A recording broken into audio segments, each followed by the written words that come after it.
sejahtera untuk kita semua.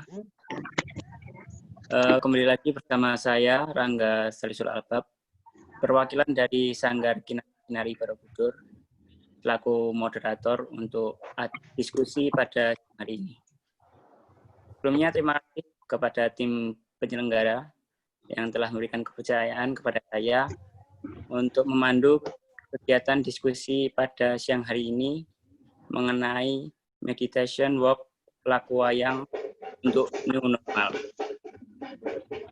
Sebelumnya, untuk diskusi hari ini kita dihadiri 4 narasumber.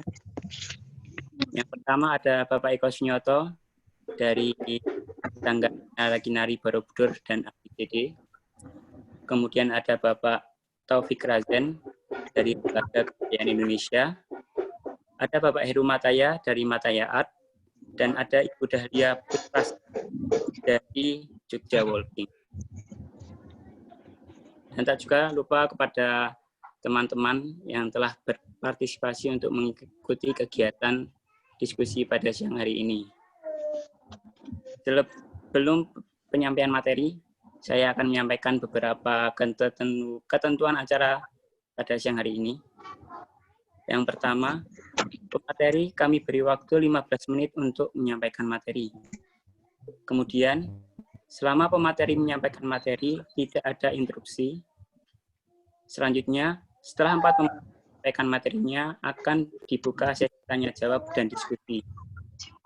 Untuk nanti dapat chat via Zoom atau melalui kolom komentar di YouTube channel Buana Belajar. Demikian untuk peraturan yang kita pakai untuk diskusi pada siang hari ini. Langsung saja, saya persilahkan kepada pemateri pertama, kepada Bapak Eko Sunyoto, kami persilahkan.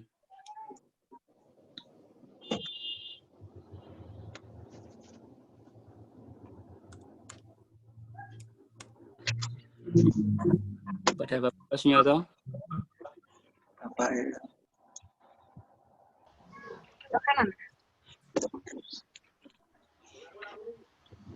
Kepada Bapak Eko Sunyoto. Ekonya keluar masuk ya, masuk lagi nih. Iya. Unmute-nya mungkin.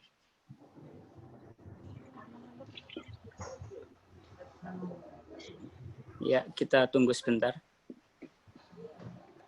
Dan pemanasan. Ya, pemanasan.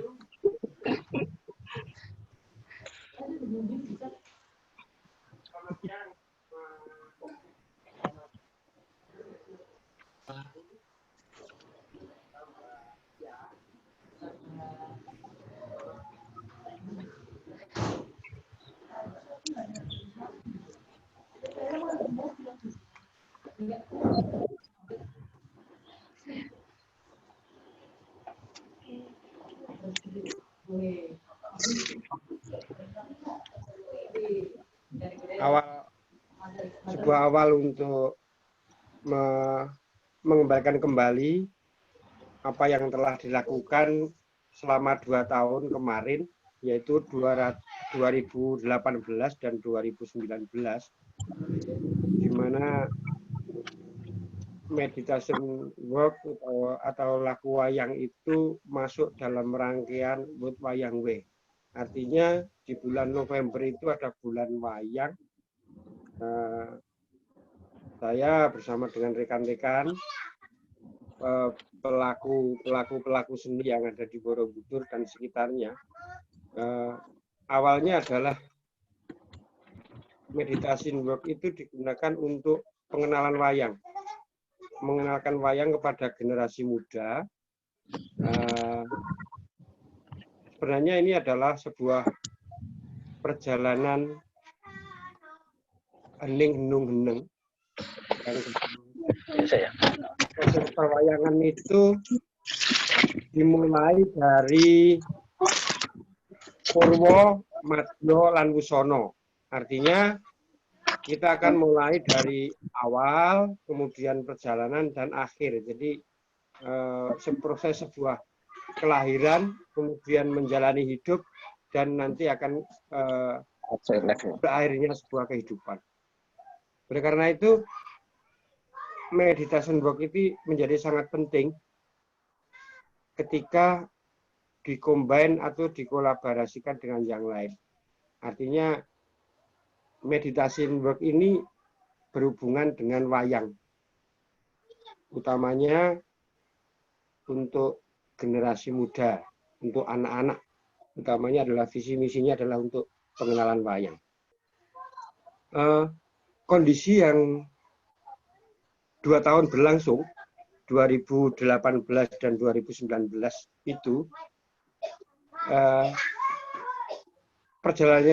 perjalanannya kita mulai dari sebuah doa, kemudian membuka kotak wayang, dan setiap peserta perjalanan hening-henung ini, mereka mengambil satu wayang, kemudian digunakan untuk berjalan.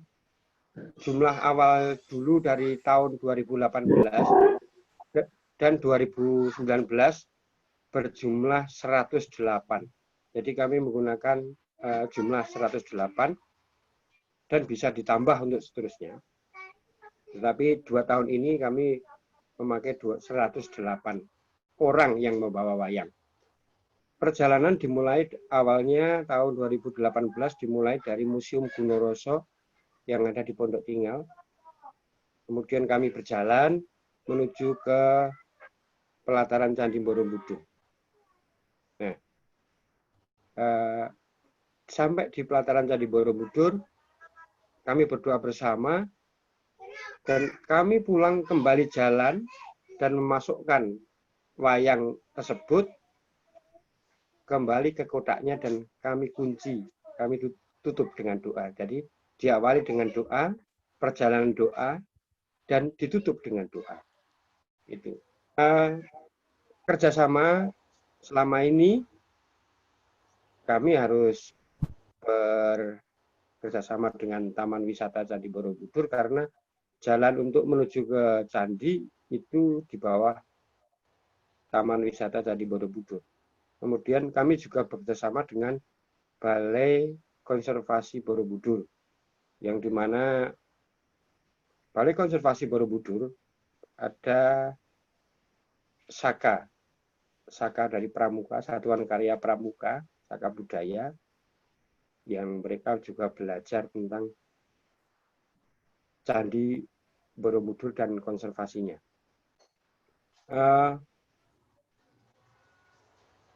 Meditation work laku wayang untuk new normal. Melihat kondisi kemarin mungkin bisa dilaksanakan dengan baik, tetapi untuk sekarang kita harus berpikir karena untuk tahun 2020 ini bulan bakti wayang itu di bulan November masih kondisinya tentunya masih menuju new normal. Intinya nanti kegiatan meditation work tetap dilaksanakan, tetapi tentunya terjadi perubahan baik itu teknis ataupun perubahan pada pola, menjadi pola-pola yang baru, menjadi babak yang baru daripada laku wayang atau meditation work ini. Utamanya adalah kita harus memakai standar protokol SOP kesehatan. Tentunya juga tidak lepas dari membasuh tangan, kemudian memakai masker atau pelindung wajah, kemudian juga harus menjaga jarak. Dan ini yang terpenting untuk terjadinya suatu perubahan dalam teknik pelaksanaannya. Sebenarnya sangat-sangat Borobudur ini perlu dipelajari lebih lanjut karena tidak hanya semacam sebagai suatu kegiatan yang insidental, tetapi harapan kami dengan meditation work memakai laku wayang ini semuanya bisa tercover. Contohnya beberapa yang telah kami lakukan dengan berjalan memakai batik, kemudian dengan sarung batik, kemudian membawa wayang, tentunya meditasi ini akan melengkapi kolaborasi dari berbagai segi yang selama ini batik telah menjadi warisan dunia, kemudian Borobudur juga warisan dunia, wayang juga sudah diakui secara oleh UNESCO. Jadi harapan ke depan ini sebagai sebuah perjalanan yang menggembirakan, penuh nikmat, kemudian di dalamnya membawa motivasi dalam diri untuk menggugah jiwa, yang tentunya bahwa kita punya sesuatu untuk ditampilkan. Kita mempunyai nilai lebih untuk ditampilkan.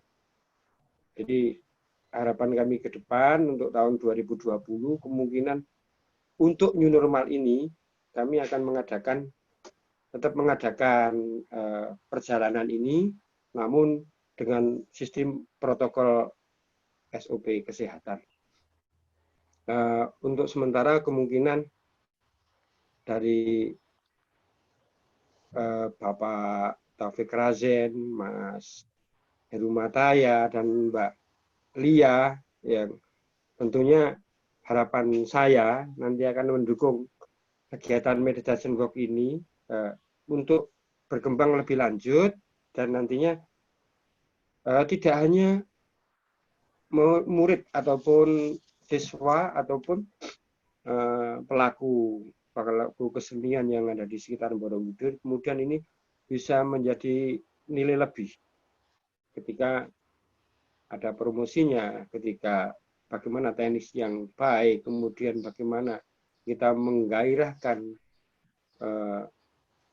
misalnya tidak hanya lakunya, tapi juga ada kulinernya dan sebagainya. Ini akan membawa keberkahan yang lain terhadap lingkungan dan masyarakat sekitarnya.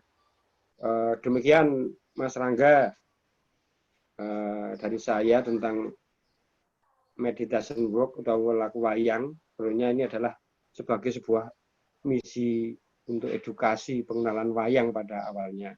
Jadi untuk tahun ini insya Allah tetap akan kami laksanakan walaupun hanya sebagai sebuah simulasi untuk new normal dengan protokol SOP kesehatan. Terima kasih. Selamat siang, Rangga. Ya, terima kasih kepada Bapak Eko Sunyoto atas materi yang tadi disampaikan. Untuk sesi selanjutnya, kepada Bapak Taufik Razen, kami persilahkan. Oh ya. Terima kasih Rangga. Terima kasih Mas Eko, Mas Heru, dan dia. Saya kira apa yang disampaikan oleh Mas Eko sudah cukup jelas ya tentang anatomi atau pola dari meditation walk atau laku wayang itu. Memang ide ini awalnya adalah ide yang muncul tiba-tiba, tapi menurut saya sekarang gagasan laku wayang itu adalah bentuk paling menjanjikan atau bentuk paling baru dari bagaimana mengapresiasikan tradisi perjalanan, apalagi setelah COVID ini. Karena kita tahu wayang itu hanya dilihat sebagai pertunjukan atau hanya dilihat sebagai satu pandangan hidup gitu, satu cerita aja. Nah, tapi jarang dilihat wayang itu sebagai satu way of life di dalam tradisi perjalanan. Padahal kita tahu bahwa Borobudur itu adalah induk sebenarnya dari wayang. Karena wayang batu itu sudah ada pada saat itu sekitar abad ke-7, abad ke-8 sudah mulai gitu. Jadi artinya mudah kita untuk menjelaskan tentang itu. Nah, kalau kita lihat sekarang misalnya Borobudur kan belum bisa dibuka karena jarak ya antar kalau sesak orang masuk di dalam lorong itu juga sesak-sesakan, jaga jaraknya nggak bisa dilakukan. Maka memang harus ada alternatif lain untuk melakukan perjalanan itu. Karena itu menurut saya laku wayang besok itu bisa akan jadi model bagi tradisi perjalanan atau pariwisata baru nantinya. Karena laku wayang itu seperti mencoba perjalanan mencari diri. Jadi apa yang saya sebut wanderlust gitu loh. Jadi perjalanan spiritual sebenarnya untuk mencari diri. Karena itu mungkin strukturnya harus berbeda. Kalau kemarin itu kan selama ini yang kita undang adalah anak-anak muda hanya untuk mengenal wayang. Dan itu sebenarnya luar biasa, cukup indah sebenarnya. Tetapi kalau itu melibatkan orang-orang luar, apalagi orang yang belum kenal wayang, maka itu harus dikemas dengan cara baru. Pertama gini, jadi orang mungkin perlu melihat perjalanan ini adalah perjalanan mengenal diri. Karena masing-masing orang itu punya bayangannya sendiri, dan bayangan itu adalah wayang. Nah, bayangan diri ini, itu sudah ada sebenarnya di Borobudur ini tentang karakter-karakter orang. Nah, kita harus mulai dari, misalnya ya, itu wayang tentang pohon kehidupan. Pohon kehidupan itu gunungan itu.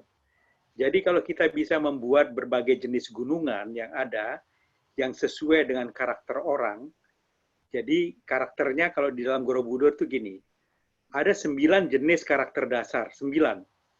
Dan kalau dikali 12 bulan, itu jadi 108. Makanya Buddha yang ada di masing-masing arah angin di Borobudur itu jumlahnya 108. Karena sebenarnya 12 kali 9 itu sebenarnya. Nah, kita harus bisa membuat 9 jenis gunungan. Jadi orang yang akan melakukan perjalanan itu akan membawa gunungannya sendiri-sendiri. Jadi misalnya pada malam sebelumnya, itu sudah ada pertunjukan wayang dulu. Bayangan saya mungkin tempat yang paling bagus untuk memulai ini itu di Candi Pawon. Kenapa Candi Pawon? Karena itulah awal dan perjalanannya memang dari dulu dari sana. Jadi sebenarnya perjalanannya bukan dari Mendut ya, kemudian ke Pawon, ke Borobudur, bukan. Perjalanannya itu selalu dari Candi Pawon, karena Candi Pawon itu adalah gua garba. Adalah orang melahirkan, kehidupan. Jadi Candi Pawon itu intinya. Nah, dari sana misalnya ya, mereka pada malamnya, malam hari itu ada pertunjukan wayang, ada diskusi, ada pengenalan diri. Jadi bentuknya lebih meditatif lah. Baru kemudian pada esok harinya, mereka dengan membawa wayang gunungan yang sesuai dengan karakter mereka itu baru melakukan perjalanan ke Borobudur gitu loh. Dan kemudian mereka sampai harus naik ke atas. Karena memang Borobudur itu didirikan untuk itu dalam proses pembelajaran. Kenapa dia terbuka bentuknya? Jadi dia bukan candi sebenarnya. Dan dia adalah pagoda, tapi pagoda itu untuk umum. Jadi orang melakukan perjalanan, kemudian memutar, baru kemudian nanti balik lagi juga ke Candi Pawon. Jadi perjalanan ini sebenarnya, itu Anda harus ingat seperti orang melakukan umroh sekarang ini, dan terus-menerus melakukan kegiatan itu. Karena itu ke depan kita berharap bahwa kayak laku wayang ini, harus kalau bisa diselenggarakan tiap bulan pada saat purnama. Karena itu inti anunya. Jadi paket-paket perjalanan juga itu bisa dikembangkan. Pada saat itu mereka melakukan perjalanan, kemudian juga nanti terserah berapa orang aja, tapi itu cukup. Dan dengan demikian itu juga baru bisa kita akan mengembangkan satu jenis perjalanan spiritual, sandarannya budaya ini. Dengan demikian harus banyak juga nanti kegiatan-kegiatan tambahan di sekitar itu. Bayangan saya, kita akan membutuhkan sekitar 2-3 hari nantinya di dalam orang mempersiapkan untuk melakukan itu. Bisa juga misalnya dalam rangka ya, itu karena konsep kinara-kinari laki perempuan ya di dalam Candi Pawon dan juga di Borobudur ya, tentang pasangan, itu juga bisa perjalanan mencari wayang itu misalnya pada suami istri atau pada pasangan-pasangan tertentu yang melakukan perjalanan, karena sepanjang perjalanan itu justru mereka nanti akan mengenal diri mereka. Jadi ini bentuk kemasannya. yang menurut saya itu sangat mungkin justru sekarang kita lakukan. Karena ada pembatasan-pembatasan untuk naik ke Borobudur itu. Kalau kita lakukan sebelumnya, sebelum COVID ini, mungkin agak sedikit susah. Karena nggak ada pembatasan dan nggak ada alasannya. Tapi kalau sekarang, itu justru itu yang menjadi sangat mungkin. Dengan demikian, maka walking meditation ini, itu perjalanan yang dilakukan dengan reguler.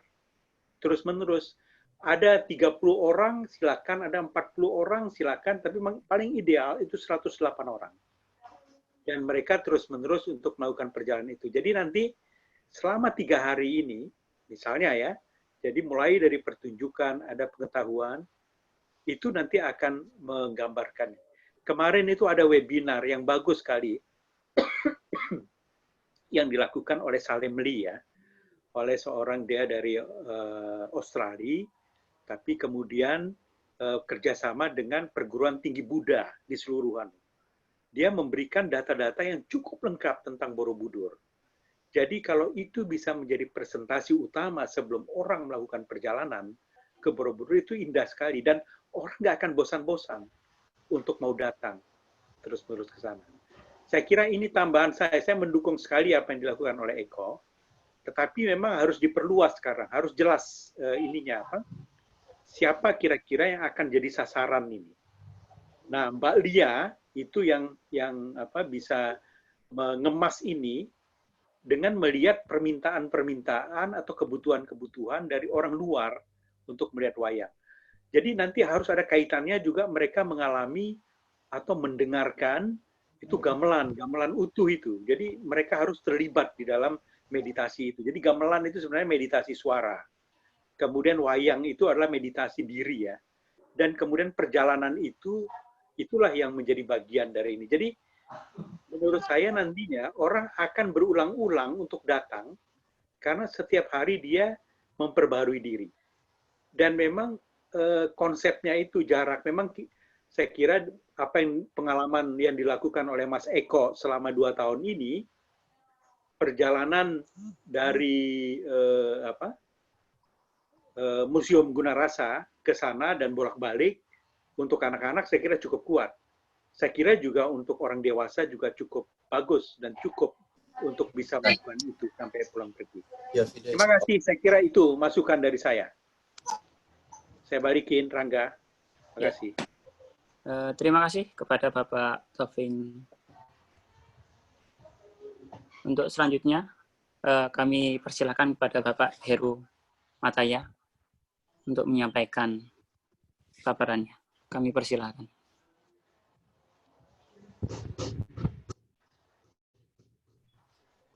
Terima kasih. Dengar, Mas? Dengar? Udah ya?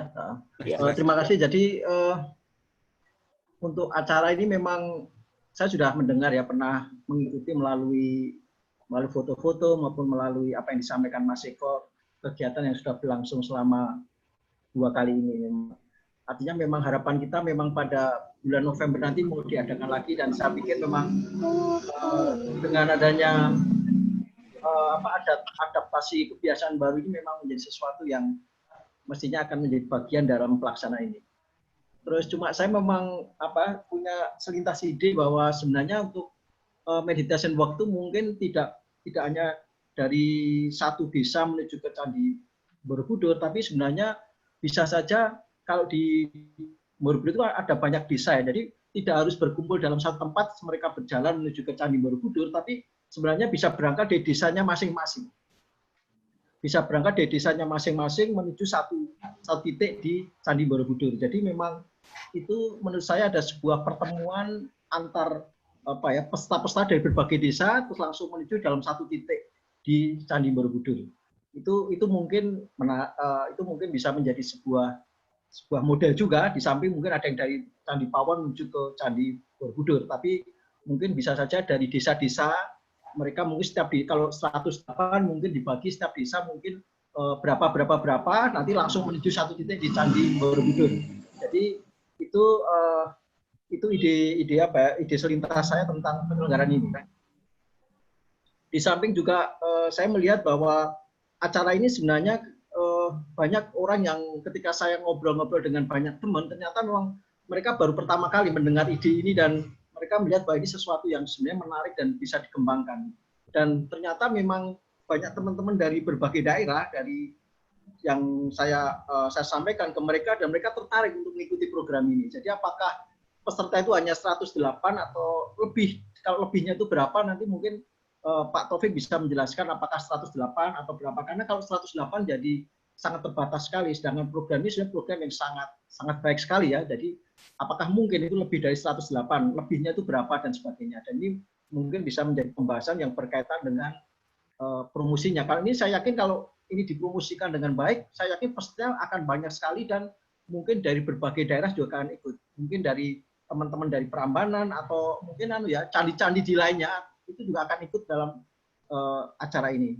Dan saya yakin memang kalau kita lihat selama ini kan Borobudur kan terkenalnya dengan ini ya, Borobudur Run yang diadakan itu ya, semacam lomba lari 10 km di Candi Borobudur itu kan juga sudah berlangsung. Saya pikir dengan adanya meditation waktu kok rasa-rasanya kok akan lebih tepat karena memang Borobudur selama ini memang endingnya menjadi semacam candi meditasi yang telah dicanangkan dan mudah-mudahan ini akan menjadi sangat menarik. Itu saja menurut saya, yaitu ide saya bagaimana apakah mungkin peserta itu bisa berangkat dari desanya masing-masing menuju satu titik, terus jumlahnya apakah bisa lebih dari 108, lebihnya berapa, sehingga nanti ini menjadi sangat penting untuk ini bisa dipromosikan lebih luas lagi, karena memang selain meditation waktu mungkin bayangan saya juga ada semacam setelah selesai itu mungkin apakah mungkin ada semacam kuliner yang berkaitan dengan meditasi itu apa saja, mungkin melibatkan para pencipta kuliner di daerah Borobudur atau mungkin mengolah kekayaan kuliner di Borobudur lagi sehingga nanti setelah sampai di Borobudur setelah meletakkan wayang di kotak mungkin diadakan semacam pesta kuliner yang kuliner itu selalu berkaitan dengan acara di Borobudur ini. Kira-kira itu saja lintasan-lintasan yang saya pikirkan dan mudah-mudahan ini bisa menjadi sarana kita bisa saling memahami. Terima kasih Mas Moderator. Ya, baik. Terima kasih penyampaian dari Bapak Heru Mutaya. Untuk selanjutnya, saya persilakan kepada Ibu Dahlia Puspasari. Selamat siang semuanya. Salam Ya. budaya. Kebetulan kalau saya awam, tapi ini sangat menarik sekali. Jadi dari awal saya ketemu dengan Pak Eko, dengan Pak Taufik Kamisen untuk dapat informasi tentang meditasi walk ini memang luar biasa sekali. Dan secara kebetulan kalau bicara masalah jalan kaki, saya memang sudah menekuni jalan kaki ini sekitar 10 tahun. Nah, hanya konsepnya mungkin agak sedikit berbeda karena memang jarak tempuh, kemudian situasi dan kondisi memang disesuaikan dengan asing. Karena di 10 tahun terakhir ini saya memang lebih banyak mengelola untuk internasional. Saya memiliki event Jogja International Heritage Walk dan saya sangat yakin bahwa dengan adanya meditation walk berkaitan sekali dengan mengangkat wayang di internasional itu sangat menjual dan sangat bagus sekali gitu. Untuk bicara masalah budaya mungkin saya perlu banyak belajar apa isiannya, kemudian maknanya. Tetapi secara promotion internasional mungkin saya sedikit banyak bisa membantu. Tadi saya menyinggung pembicaraan dengan Pak Taufik Ramsen sampaikan bahwa ini menjadi reguler, betul. Ini akan bisa menjadi reguler, menjadi sebuah cara kita untuk mengangkat Borobudur dan wayangnya diminati oleh berbagai kalangan, baik itu nasional maupun internasional. Mengingat situasi internasional yang saya tangani sekarang berdampak dengan adanya COVID, maka memang tentunya kita tidak boleh kehilangan semangat untuk tetap membesarkan, kemudian menambah variasi yang menarik dan disesuaikan dengan protokoler yang ada. Menyinggung pembicaraan Pak Heru Mutaya juga tentang kuliner, tentang dan lain, mungkin memang kulinernya pun harus sedikit diperhatikan karena memang harus disesuaikan dengan misi dan visi kita di awal. Dan harus sangat berkaitan dengan filosofi wayang itu sendiri. Ketertarikan saya memang sangat besar sebetulnya dan saya sudah mulai belajar untuk mempelajari, kemudian membuat program-program di mana hampir semua kegiatan yang sifatnya kesehatan, wellness gitu, itu akan kita coba gabungkan di dalam meditation walk tersebut. Tentunya bila diizinkan oleh teman-teman yang sangat paham arahnya akan dibawa kemana gitu. Secara saya pribadi dan asosiasi yang memang kebetulan kita sama-sama bisa dibantu untuk mempromosikan, saya rasa memang sudah mulai harus lebih aktif. Artinya memang harus cukup sangat serius supaya ini menjadi reguler, menjadi promosi baik untuk semua kalangan, bermanfaat untuk masyarakat sekitar. Kalau saya melakukannya memang di 20 km dan minimal 10 km dan cukup sangat membantu masyarakat sekitar untuk merasa bermanfaat. Jadi kita punya manfaat lebih untuk bisa mempromosikan kepada pihak-pihak yang ikut jalan kaki di acara tersebut. Selebihnya mungkin saya perlu dibantu untuk mana saja, kemudian bagaimana keinginan dari tentunya Mas Eko dengan Pak Taufik ya dalam hal ini yang sangat menguasai sekali. Oh, yang meditation walk ini akan diregularkan ya bagaimana, kemudian akan saya promosikan seperti apa. Kalau saya tentunya sangat ingin sekali tetap mempromosikan ke internasional melalui web yang kami miliki, kemudian asosiasi yang kami miliki, karena walaupun mereka ada batasan untuk hadir di 2 tahun 2020, mungkin 2021 kita belum tahu seperti apa kita mampu membuka pintu untuk internasional, tapi saya tetap akan berharap ini akan tetap terpromosikan ke luar negeri, karena dengan ini kita akan mendapatkan benefit lebih banyak, terpromosikan informasi pariwisatanya Borobudur juga lebih jelas.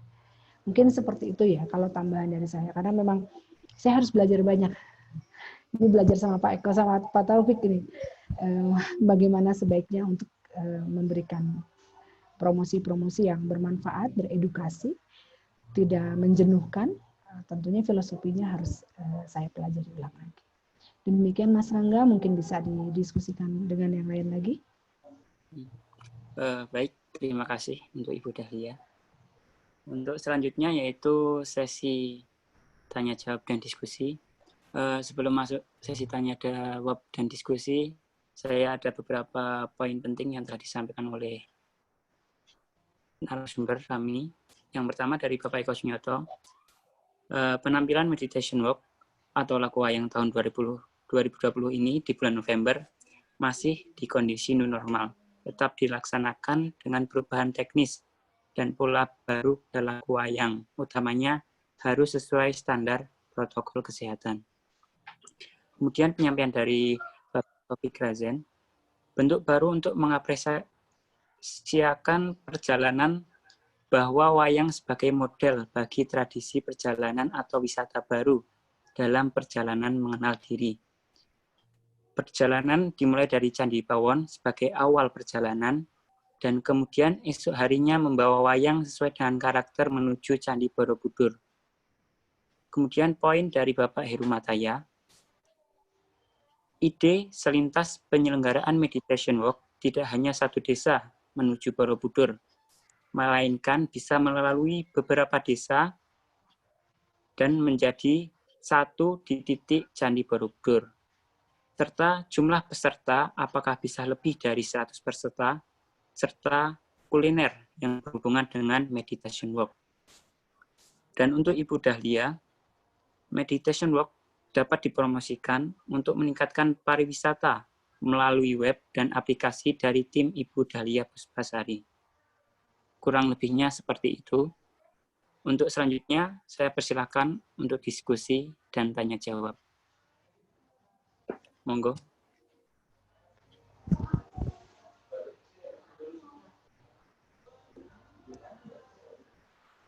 Dari Bapak Eko Sunyoto.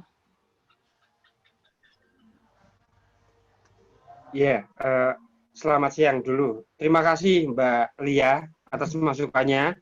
Kemudian Pak Taufik, demikian juga Pak Taufik Razen dan Mas Heru.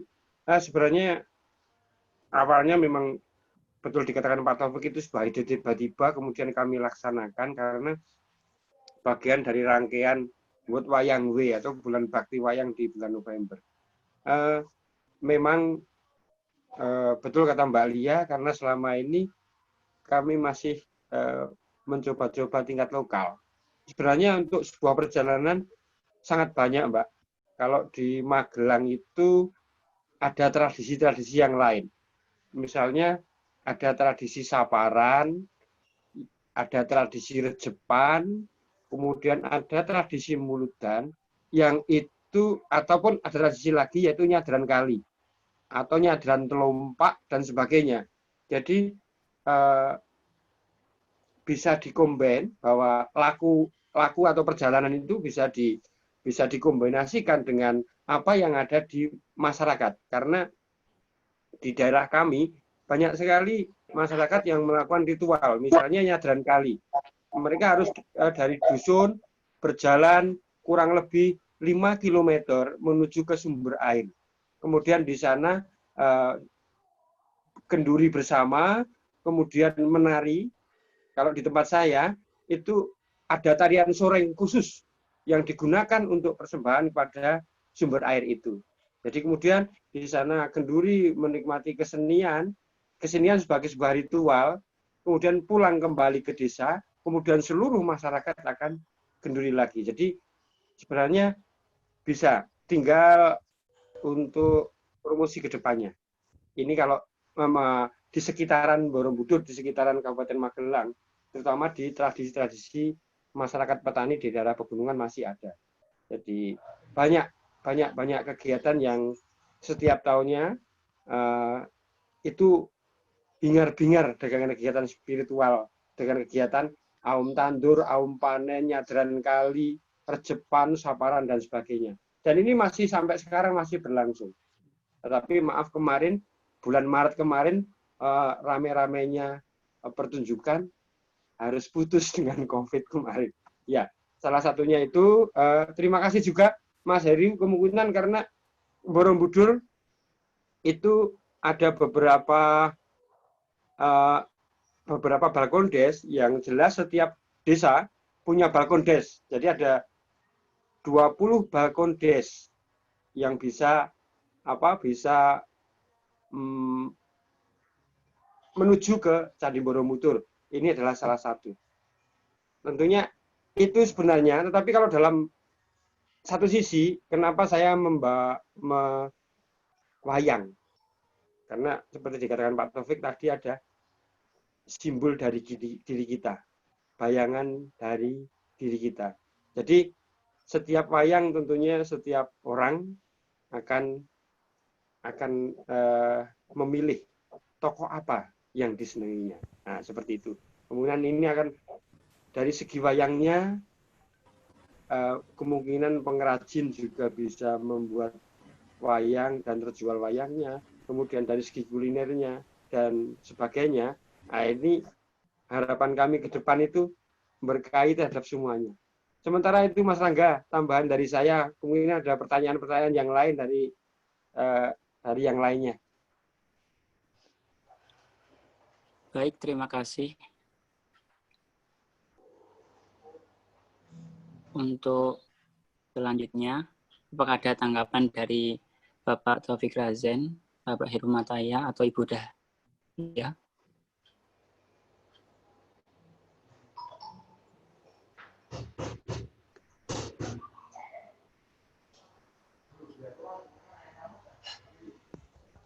Boleh saya sedikit tambah aja ini. Jadi sebelum ada pertanyaan, saya berharap nanti tadi ada satu pertanyaan saya lihat ada di dalam ya.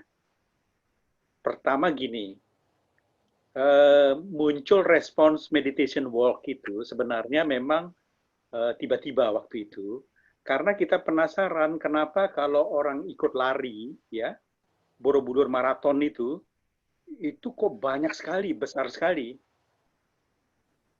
Pesertanya sampai 10.000 gitu. Bahkan kemarin 12.000 ya yang datang. Dan waktunya kita hampir bersamaan, berdekatan pada bulan November. Nah, kalau saya kemudian mengikuti acara Borobudur Marathon itu, jadi ternyata sebenarnya agak nggak tega saya lihat, karena hanya melihat Borobudur itu sebagai latar belakang. Orang lari, orang nggak peduli sama sekali, hanya kemudian itu benda mati gitu. Nah, sebenarnya salah satu pertimbangannya sebenarnya bagaimana menghidupkan Borobudur ini sebagai satu jangkar dari spiritual, itu sebenarnya sudah berlangsung lama kita. Tapi yang bisa diterima oleh berbagai kepercayaan. Jadi bukan saja dari pemeluk Buddha. Atau dia harus dilihat sebagai luar. Tapi kemudian ini kan diambil alih kemudian oleh bisnis, oleh aspek sekuler ya. Kadang buat pertunjukan di sana, pertunjukan musik, kadang membuat fashion, kadang hanya Borobudur itu dilihat sebagai satu latar belakang. Tahun 97 ya, 96, 97 itu. Saya pernah ketemu, dan ini yang mengingatkan saya baru ingat dulu, itu dengan Mbah Prapto Surodarmo, ya, almarhum. Kita waktu itu membicarakan tentang bagaimana menciptakan sebuah kerjasama yang bisa menghidupkan perdamaian gitu loh. Makanya membuat dulu namanya Mandala Salam. Jadi Mandala Salam itu adalah satu program sebenarnya. Itu dengan Mbak Prapto itu. Jadi mandala itu dalam tradisi Hindu-Buddha, dan mandala yang paling ideal itu adalah Borobudur, ya. Salam itu dalam tradisi Yudea Kristiani dan Islam. Artinya, jadi ini kan, jadi salam, salom, Islam. Itu salam, damai artinya. Jadi mandala salam itu adalah konsep ini yang harus bisa dipraktekkan, dan itu hanya bisa dilakukan di Indonesia. Nah, mungkin karena waktu sedemikian rupa, sebenarnya apa yang dirintis oleh Mbah Prapto ya, dengan gerak hayati di Candi itu sebenarnya mengarah ke sana yang bisa diterima oleh banyak pihak. Nah, kami tahun 2013 atau 11 saya lupa waktu itu, membuat Mbah Prapto itu membuat serawung seni di Borobudur gitu. Waktu itu pembicaranya kebetulan saya juga dan Anies Baswedan. Dan banyak yang lain juga, yang pembicara-pembicara lain untuk melihat satu program ini. Tapi memang belum dapat ketemu sebenarnya bentuk kegiatan yang paling enak itu apa. Kemudian akhirnya salah satu waktu itu Seno ya, sama Romo Muji, sama kemudian si penyair itu membuat Borobudur Writer. Nah, itu salah satu modal yang. Nah, dengan kita menyelenggarakan World Wayang Way 2 tahun ini, tiba-tiba melihat Eko, karena Eko itu sudah sering mengundang anak-anak muda untuk ada, muncullah gagasan itu sebenarnya. Nah, inilah yang sebenarnya menjadi ciri kemudian, bahkan menjadi yang utama, karena ternyata kalau kita membuat pertunjukan wayang yang biasa, itu sudah sering dilakukan pada bulan itu di mana-mana terselenggara, di Jogja, di Solo, bahkan kemudian Senawangi, seluruh diselenggarakan. Tapi khusus kalau untuk World Wayang Way itu belum ada. Nah, tentang jumlah. Jadi jumlah sebenarnya Mas Heru itu nggak berhingga. Yang 108 itu simbolik aja, 108 karakter sebenarnya.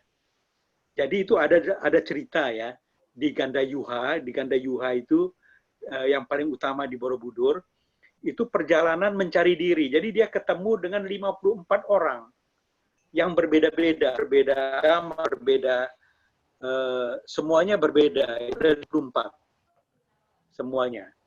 Nah, 54 ini kalau Anda kali 2 dengan pasangan 2, jadilah 108. Jadi sebenarnya itu adalah bentuk karakter sebenarnya. Jadi kalau misalnya yang karakter 78 itu ada 20 orang, ya nggak apa-apa, tambah aja.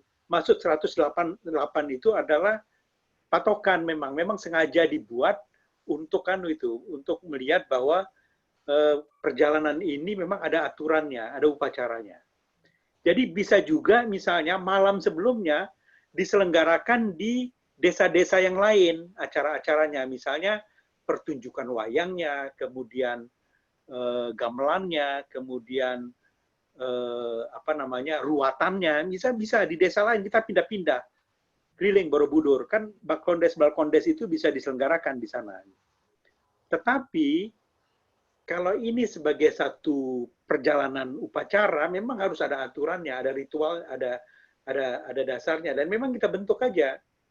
Dan dia harus memang mulai dari pawon. Kenapa dari pawon? Karena memang itu simboliknya dari dulu. Dan perjalanannya 1,1 meter ya, 1 kilometer dari Pawon ke Borobudur itu juga itu sesuai langkah sebenarnya, itu 1000 langkah menuju ke apa namanya ke Borobudur. Jadi nggak semata-mata anu aja. Jadi memang kita harus mengemas storyline-nya ini agak kuat sekali.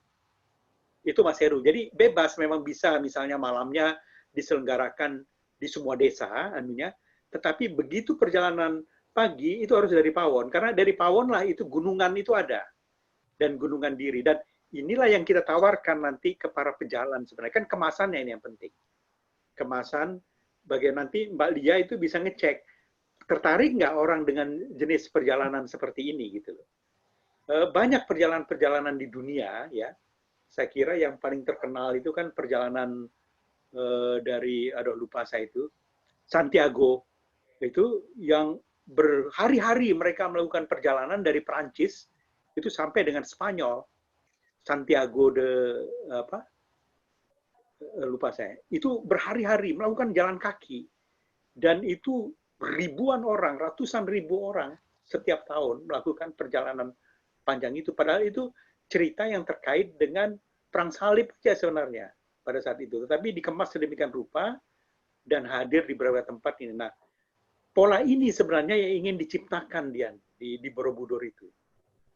Dan karena itu kaya sekali yang bisa dilakukan. Karena itu saya usul Mbak Lia, kalau bisa, dan Mas Eko, besok ini, yang November tahun depan, kita buat polanya aja. Jadi memang belum terbuka untuk umum karena masih terbatas.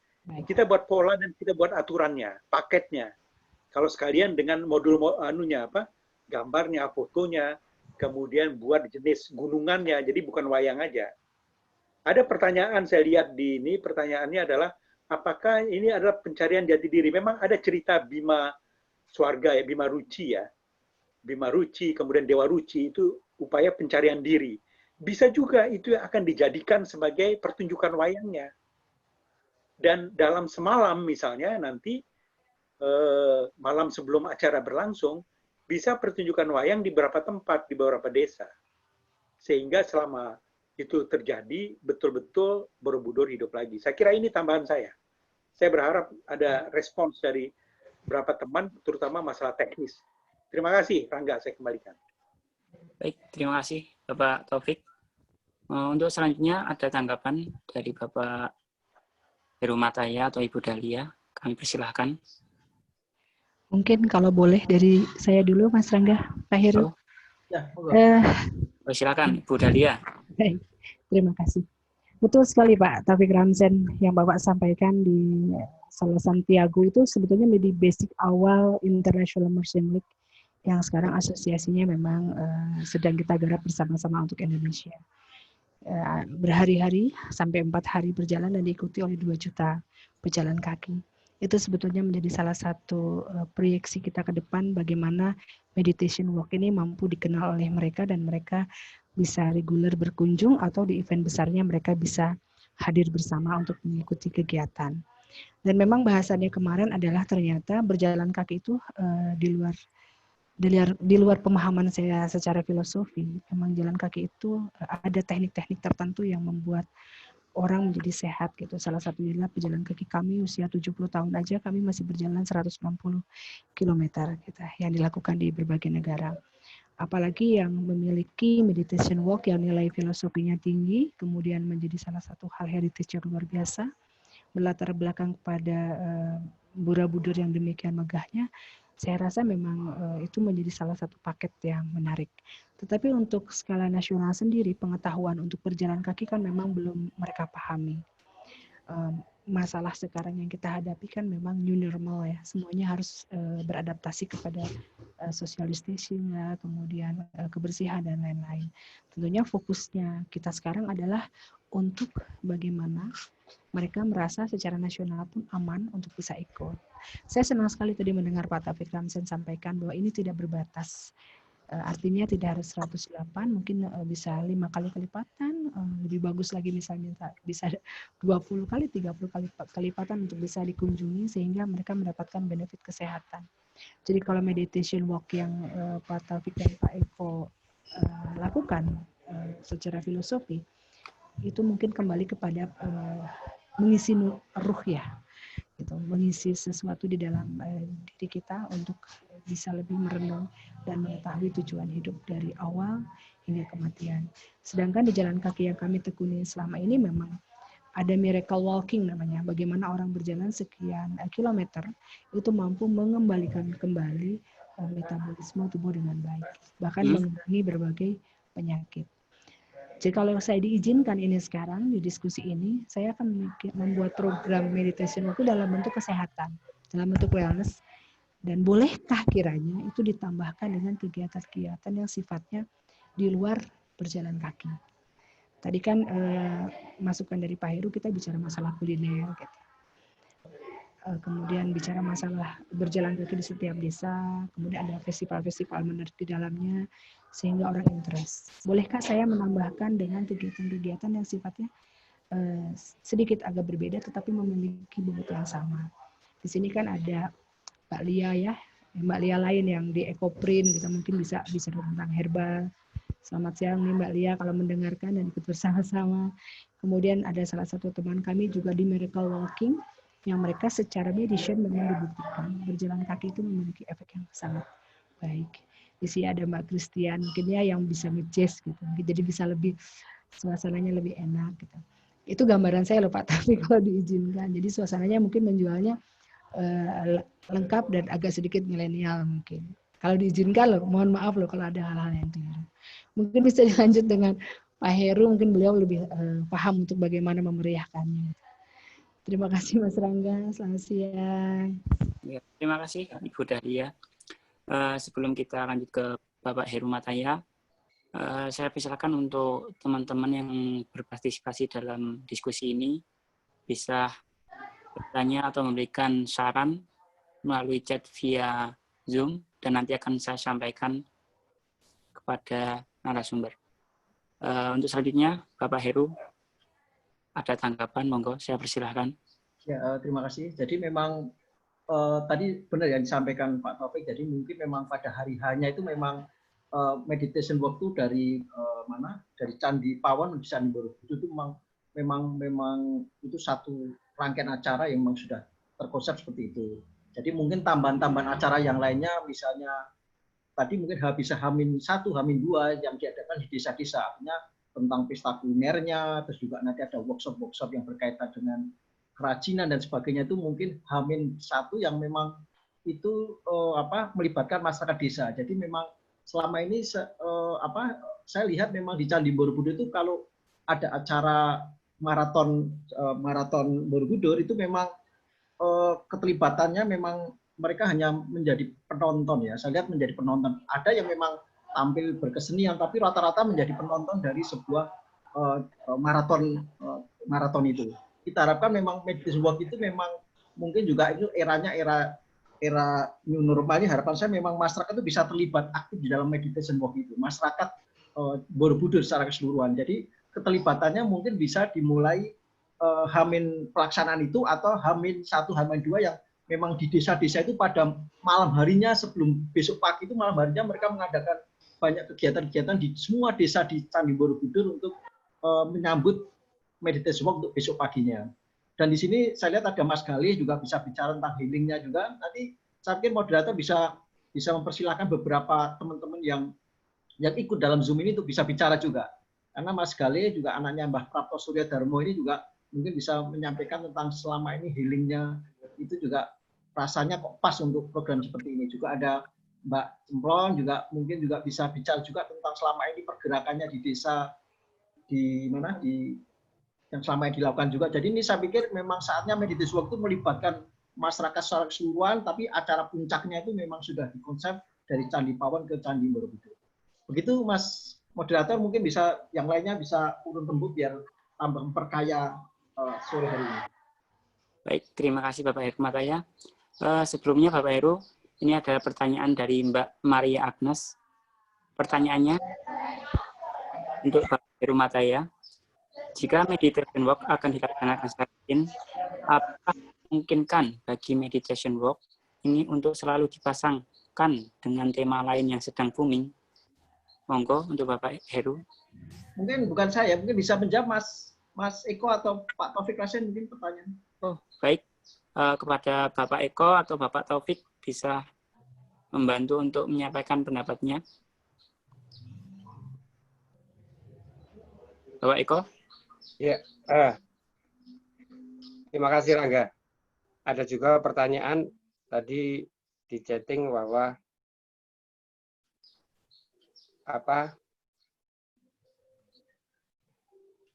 wayang. Kenapa saya memakai wayang? Tadi sudah dijelaskan oleh Pak Taufik. Wayang sebagai sebuah simbol saja, bayangan dirinya, jati dirinya dan sebagainya. Kenapa harus pakai konsep gunungan? Konsep gunungan itu pakai konsep semesta. Jadi ketika laku wayang awal, kami memakai gunungan sebagai tanda awal, sebagai lambang kosmos. Jadi lambang makrokosmosnya adalah gunungan itu sendiri, melambangkan semesta alam, dan mikrokosmosnya adalah kita.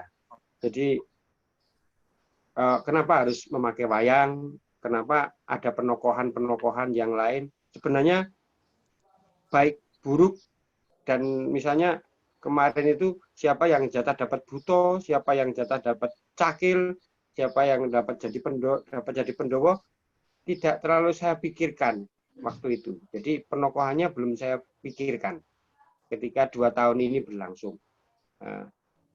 Jadi mungkin ini nanti akan lebih perfect lagi ketika ada mendengar beberapa dari teman-teman yang akan lebih membantu kami untuk memberikan masukan dan sebagainya, akan kami terima untuk kegiatan-kegiatan yang mendatang. Terima kasih Rangga. Baik, terima kasih dari Bapak Eko. Apakah ada tambahan dari Bapak Taufik?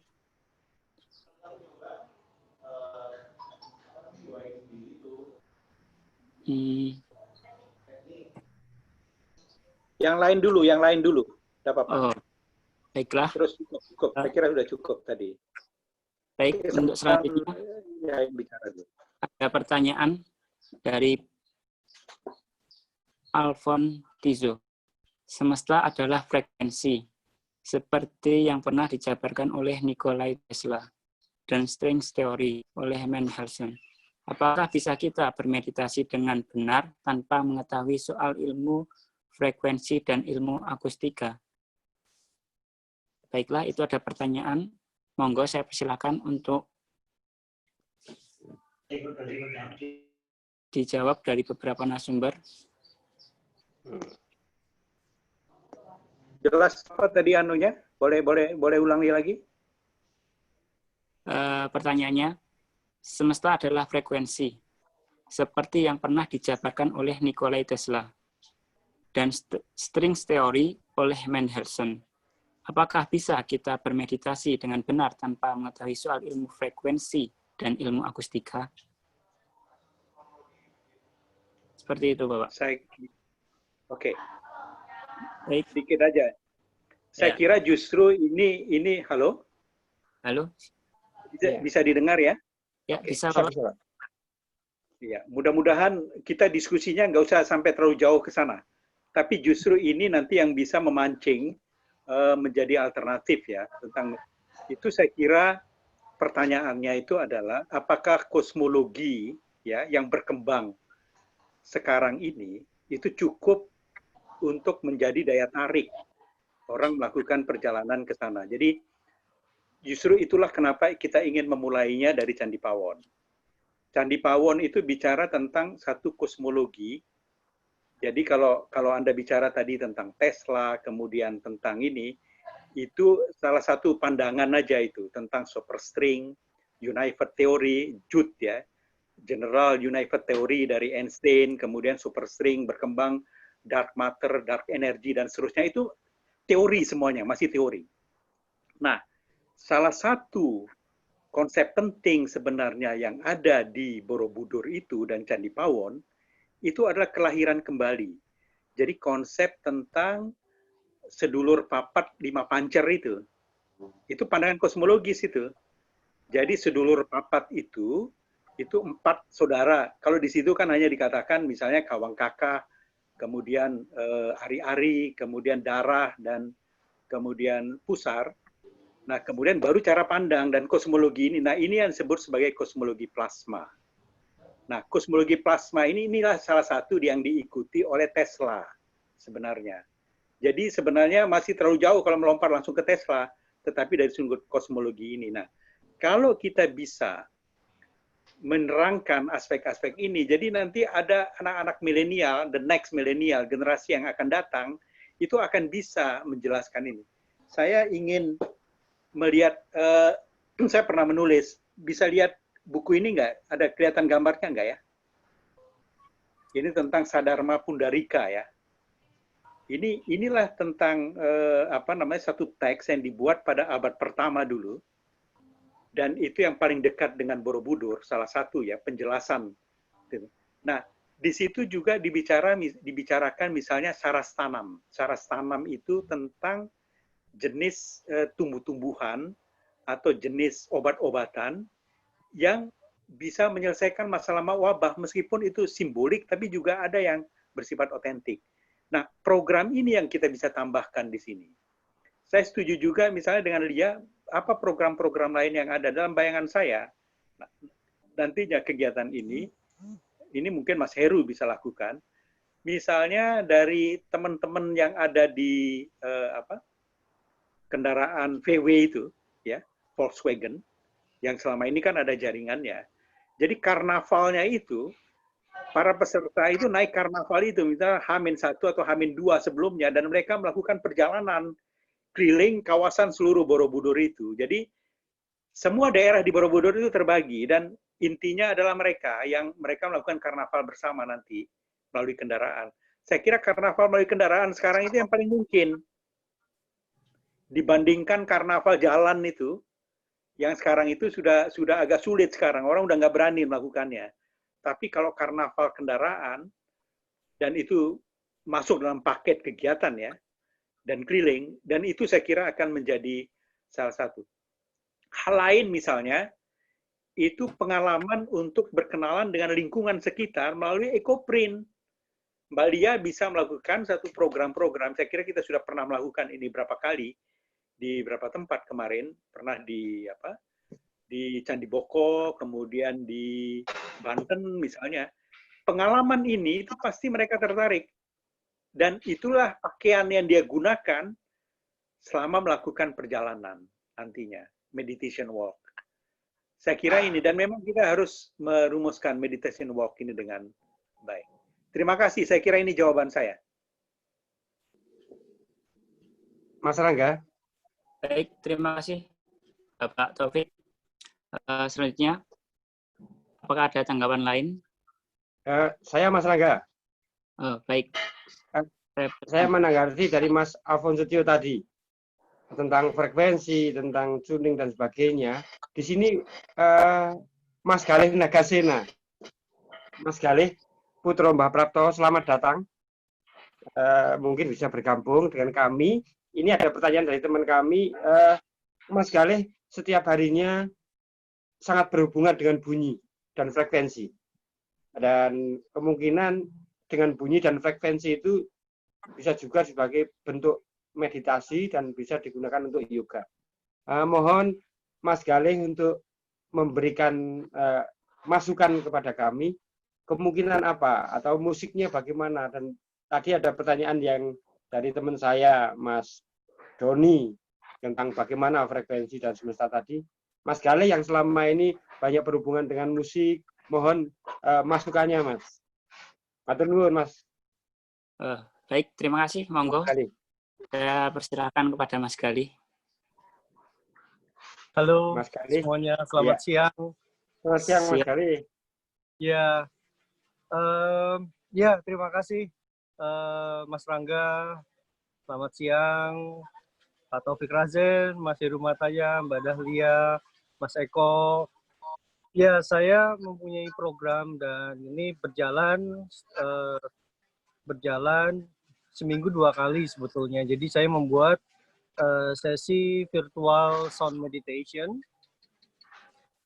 Sebelum sesi virtual memang banyak sekali tamu-tamu dari beberapa kota, dari Jakarta, dari Semarang, bahkan dari Bali.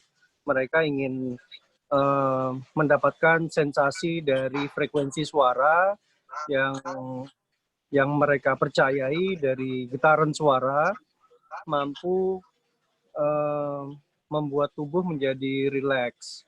Nah, saya memang memakai beberapa frekuensi suara, mulai dari 452 Hz sampai ke atas. Jadi setiap frekuensi itu ternyata dalam pengalaman empiris saya memang mempunyai peranan dalam setiap cakra yang ada di tubuh. Tubuh kita ada 7 cakra, mulai cakra dasar sampai crown atau cakra mahkota. Nah, setiap perwakilan dari cakra ini memang saya mempergunakan beberapa instrumen. Instrumen ini juga dari Tibet, tapi cara mengolah komposisi musiknya berdasarkan dari komposisi yang saya buat. Nah, ini ternyata dari beberapa peserta yang mengikuti, mereka dari berbagai latar belakang, dari guru-guru yoga maupun dari praktisi spiritual yang lain, mereka memang merasakan hal yang berbeda ketika sound meditation yang saya buat komposisinya. Nah, dari pengalaman ini, memang saya lebih nyaman di ruang terbuka. Dan mereka kalau di studio yoga, memang rata-rata memang tertutup ya. Di ruangan dengan energi yang memang terbatas. Nah, ketika kita mungkin di pelataran Candi Borobudur atau di Candi Mendut dan lain sebagainya, bahkan di Candi Boko, itu mampu merasakan getaran yang memang dirasakan oleh tubuh kita.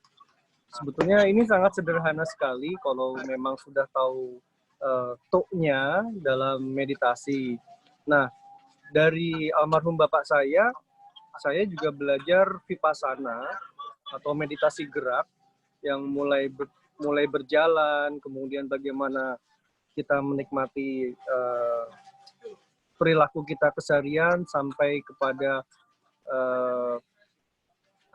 istilahnya mungkin menep atau semeleh.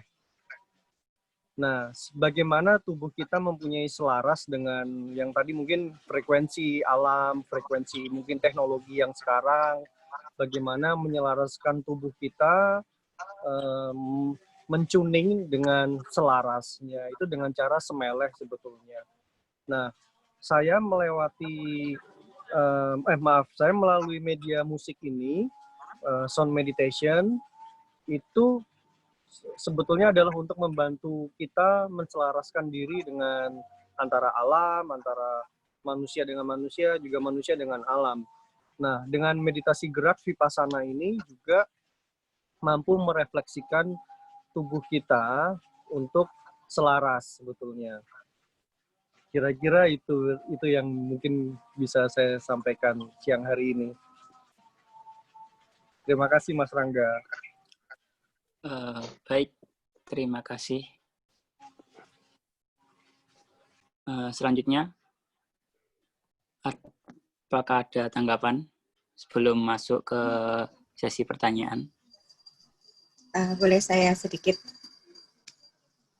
memberikan tanggapan? Saya persilakan Ibu. Oke.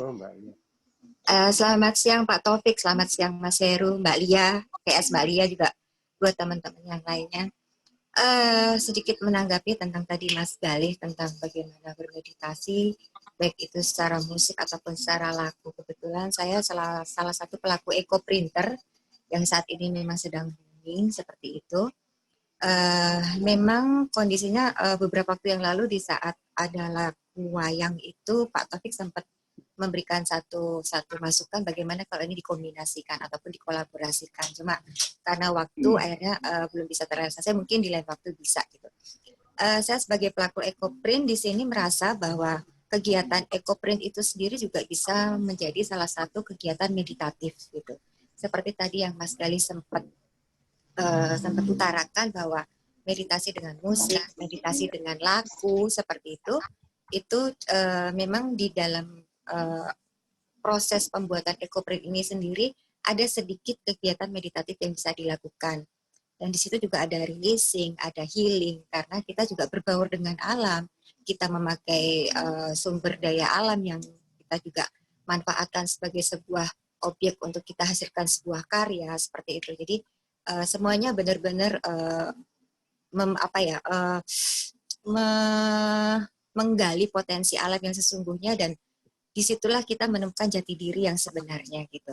Seperti yang laku wayang ini, sebelumnya saya juga sempat pernah mengikuti satu kegiatan pradaksina, yaitu mengelilingi Candi Borobudur yang sifatnya adalah meditasi juga.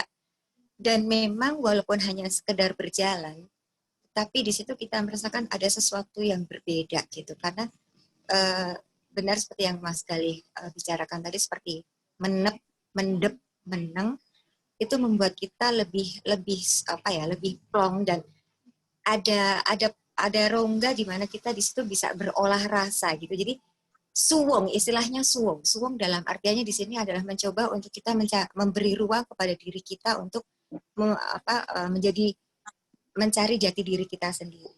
Mungkin ada tanggapan ataupun ada ulasan yang bisa memberikan satu masukan juga buat saya gitu sebagai pelaku ekoprint, karena di sini saya mencoba untuk menggali dari segi ekoprint itu sendiri dengan satu kegiatan yang sifatnya herbal, dengan satu manfaat yang sifatnya alamiah, dan ini sedang saya bicarakan juga dengan Mbak Lia, sedang membuat satu program, dan ini akan menjadi satu kolaborasi yang baik apabila keseluruhan elemen-elemen ini menjadi satu rangkuman, di mana di situ sifatnya adalah tetap tetap membumi, tetapi di situ kita juga mengangkat unsur budaya yang pada prinsipnya itu menjadi akar filosofi kehidupan kita sendiri. Paling tidak itu saja cukup, mungkin saya butuh sanggahan ataupun masukannya. Terima kasih. Baik, terima kasih. Silakan untuk tanggapan dari Bapak Taufik, Mas Heru maupun Ibu Dahlia kepada Mbak Lia.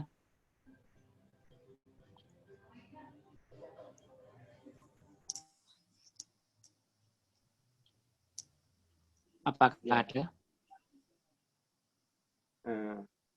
Saya, Mas Rangga, kepada Mbak Lia. Terima kasih Mbak Lia, yang tentunya akan menambah pengetahuan pada diri kami. Ini yang siang ini juga teman-teman yang ikut istilahnya di herbal dan alamiah, ada juga di Punduk Setumbu ini, yaitu panggilannya Cemplon dari Punduk Setumbu, yang tiap harinya dia mengantarkan wisatawan dari bawah ke Punduk Setumbu untuk melihat sunrise. Nah, ini mungkin dia mendengar, mungkin ada tanggapan tentang herbal dan alamiah. Dia sekarang ini baru menekuni rempah-rempah di daerah Borobudur. Jadi selama pandemi COVID ini, dia terus mengeksplorasi, menggali rempah-rempah yang ada di Borobudur. Kemungkinan mungkin dia akan belajar dengan Mbak Lia, karena salah satunya dia juga sebagai pemandu wisata di Punduk Setumbu. Kemungkinan Mbak Cemplon. Mbak Cemplon masuk, Mbak Cemplon. Halo Mbak Cemplon. Ya. Ya, silakan. Dibuka Mbak Cemplon. Dibuka Mbak Cemplon anunya. Ini dari Mbak Lia. Ya. Ya, Mbak Lia Halo. itu ya, Mbak Lia itu kan herbal dan alamiah. Kemudian selama ini Mbak Cemplon selama COVID kan berjualan rempah-rempah. Dari rempah-rempah yang ada di Borobudur, Mbak Cemplon kumpulkan untuk menjadi sebuah herbal. Itu bagaimana mungkin salah satu yang aktif ketika COVID ini. Mungkin bisa cerita dengan Mbak Lia, belajar dengan Mbak Lia. Terima kasih.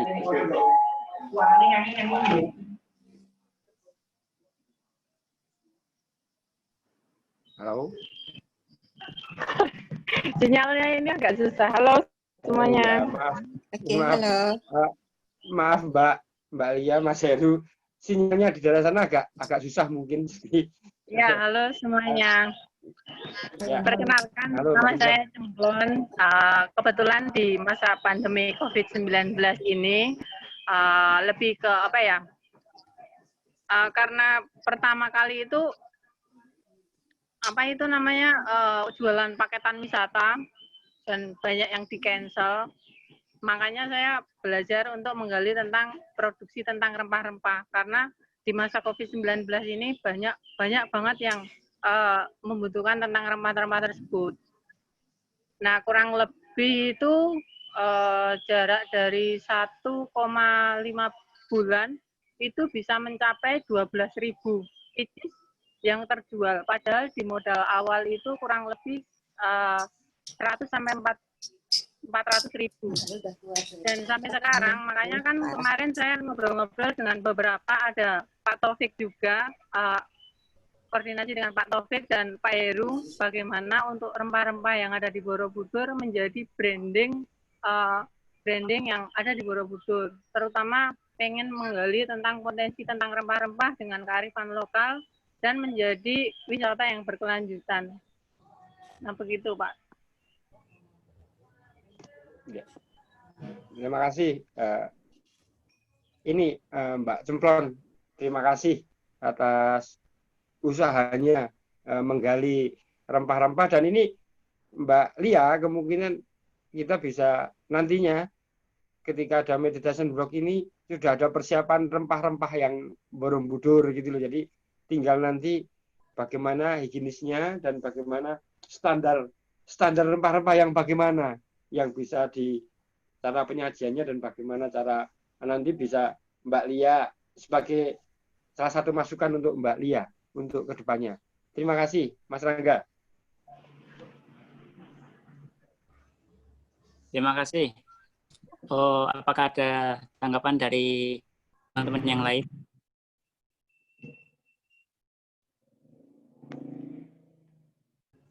Baiklah, jika tidak, ini ada beberapa masukan. Mas masukkan saja ketika di event tersebut ada pertunjukan teater, itu bisa juga baju dari bahan ekoprint. Itu juga masuk. Oh, bukan. Oh, selanjutnya ada pertanyaan. Apakah bisa dimasukkan program yoga untuk menyemarakan event ini? Monggo dari Bapak Eko atau yang lainnya. Ya, saya Mas Rangga. Ya, saya sebenarnya ini bisa dikombin apa saja, baik itu program yoga, meditasi dan sebagainya. Tapi yang paling puncak ataupun pertunjukan musik, Mas siapa tadi?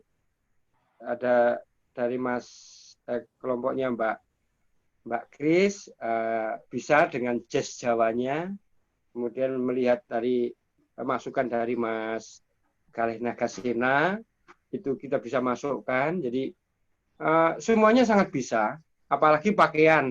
Ini Mas Heru, sejak lama saya belajar dengan Mas Heru Mataya, bagaimana beliau di batik karnival, kemudian menjadi red batik.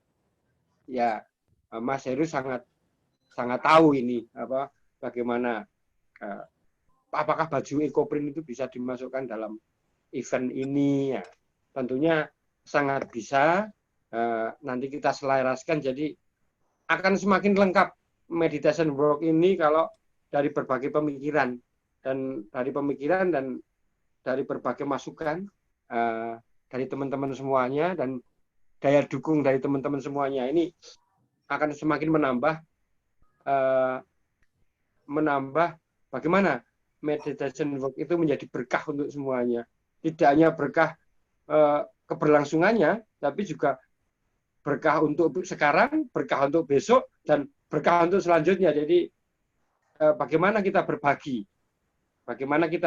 kepada orang lain, baik itu kulinernya, rempah-rempahnya, bajunya, bahkan sampai masyarakat itu bisa merasakan, oh ini toh dari sebuah event meditation work ini ternyata bisa mempengaruhi. Dan kalau harapan saya, Mbak Dahlia Puspasari, segera kan nanti kita berbincang-bincang, tapi tidak di sini dengan Pak Taufik, dengan Mas Heru dan lainnya, agar nanti lebih bisa diperfectkan untuk simulasi di November gitu nanti.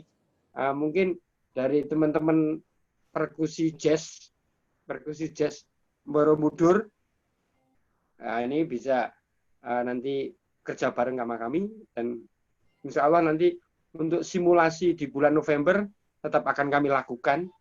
Jadi kami kombinkan dengan frekuensi meditasi, sound meditation, dan kemudian juga pakaian yang ikoprint yang bagaimana nanti seperti itu. Kemudian ini nanti tidak lepas dari Mbak Dahlia Puspasari, nanti kami untuk promosinya saya minta untuk kedepannya begitu. Terima kasih dari saya. Terima kasih Mas Rangga. Terima kasih Bapak Eko. Baiklah, untuk diskusi selanjutnya saya persilakan untuk teman-teman yang ingin bergabung atau menyampaikan saran dan pertanyaan, saya persilahkan. Apakah ada? Mungkin itu Mbak Kristiani bisa cerita tentang Borobudur yang kemarin, karena kan Mbak Kristiani kan dengan teman-teman mereka banyak cerita tentang kegiatan-kegiatan tentang Borobudur, itu bisa bercerita di forum ini ya, biar kita juga tahu apa yang akan dilakukan juga. Baiklah, saya persilahkan Mbak Kristiani. Halo Mbak Kristiani. Iya, unmute-nya.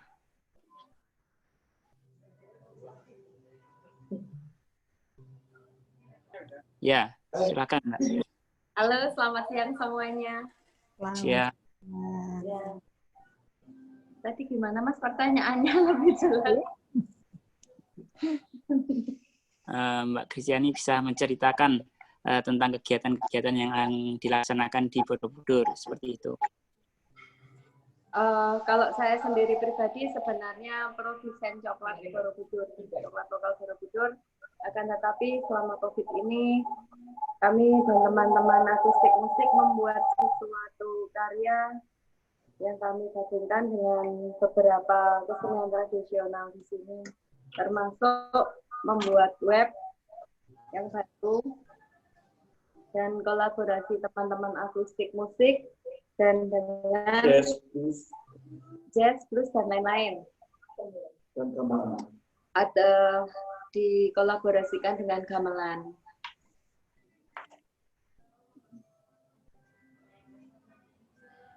Mungkin pertanyaan, saya soalnya bingung ngomong apa. Grogi.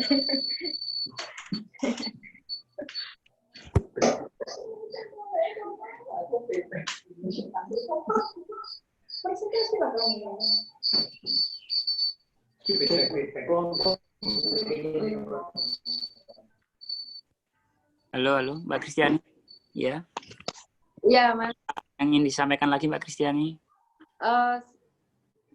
Saya sangat tertarik dengan acara ini karena memang jadi seperti semangat baru untuk kami semuanya, terutama teman-teman di akustik. Ini sebenarnya kami di sini Zoom-nya rame-rame. Jadi semuanya juga bisa online di sini. Antara lain untuk mendengarkan dan ada peluang apa saja yang bisa kami kerjakan. Yang jelas bisa membangkitkan semangat kami. Terima kasih. Baik, terima kasih Mbak Kristiani.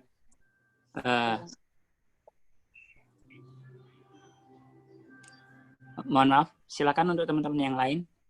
Apakah ada yang ingin disampaikan, memberikan saran maupun tanggapan? Bisa langsung ikut. Halo, Assalamualaikum. Bisa ini. Baik, silakan Bapak Arif. Ini saya tanggapan aja dari pembicaraan dari tadi ya, gitu loh. Persoalan pertama masalah meditation walk ya. Di mana-mana meditasi itu biasanya ada apa ya, ketenangan apa ya. Di satu sisi event itu butuh keramaian karena itu pertama apa ya, mempunyai kepentingan banyak pihak, terutama masyarakat sekitar yang di Borobudur ya. Terutama untuk Pak Eko. Semua orang juga pasti punya kepentingan, tapi ada misalnya bisa dibedakan antara misalnya antara kerumunan dan acara utama gitu loh. Tadi Mas Galih juga penting ya tentang apa meditasi gerak. Menurut saya meditation walk yang laku wayang itu ya seperti itu gitu loh, meditasi gerak itu. Nah di luar itu acara utama itu apakah dia sebelumnya atau sesudahnya itu baru kemudian ada event misalnya berhubungan sama apa namanya ekoprint, kemudian ada kegiatan lainnya apakah itu heritage dan sebagainya gitu loh. Atau musik, makan itu gitu. Jadi ada dibedakan antara acara utama yang bisa meditasi gerak dan mana yang sebagai pendukung. Itu aja untuk respon sementara. Terima kasih. Baik, terima kasih Bapak Arif. Selanjutnya apakah ada tanggapan?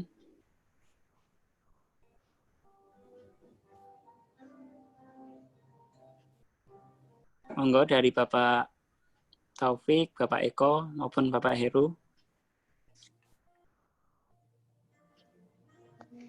Ya, terima kasih Mas Arif telah memberikan masuk ke teknis yang artinya bahwa meditation work tetap menjadi suatu hal yang spesial, menjadi sebuah experience, sebuah pengalaman diri tersendiri yang untuk sebagai sebuah perjalanan jati diri. Jadi untuk pembagiannya mungkin bisa sebelum dan sesudahnya. Jadi di sini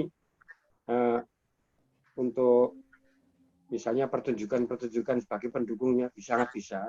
Jadi ini berarti artinya terima kasih Mas Arif telah memberikan bagaimana teknis pelaksanaan dalam meditation work ini, baik itu pendukung atau setelahnya. Jadi bisa kami terima dan menambah